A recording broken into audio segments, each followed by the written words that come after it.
এদিকে আজকের এই রেল দুর্ঘটনায় কেন্দ্রকে তোপ দেখেছেন মমতা বন্দ্যোপাধ্যায়। এক্স হ্যান্ডেলে পোস্ট করেছেন, তিনি যথেষ্ট উদ্বেগ প্রকাশ করেছেন এবং ঝাড়খণ্ডের ট্রেন দুর্ঘটনায় সরকারি উদাসীনতা নিয়ে প্রশ্ন তুলেছেন মুখ্যমন্ত্রী। আর কি বলেছেন সোমরাজ, আমাদের প্রতিনিধির থেকে জানবো। সোমরাজ, মমতা বন্দ্যোপাধ্যায় গোটা ঘটনা নিয়ে কেন্দ্রকে কড়া আক্রমণ করেছেন, পাশাপাশি কেন্দ্রীয় সরকারের উদাসীনতা নিয়েও মমতা বন্দ্যোপাধ্যায় প্রশ্ন তুলেছেন এবং বারবারই কেন রেল দুর্ঘটনা ঘটছে। এবং মমতা বন্দ্যোপাধ্যায় এক্স হ্যান্ডেলে পোস্ট করে তিনি স্পষ্টতই বলছেন যে প্রত্যেক সপ্তাহেই এই ধরনের ঘটনা উঠে আসছে, মারা যাচ্ছেন, আহত হচ্ছেন রেল দুর্ঘটনায়, তারপরেও কেন কেন্দ্রের হুঁশ ফিরছে না এবং কেন কেন্দ্রীয় সরকারের রেল দপ্তরের এরকম অপদার্থতা কাজ করছে।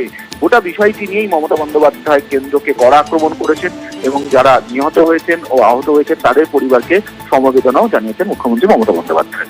ধন্যবাদ সোমরাজ।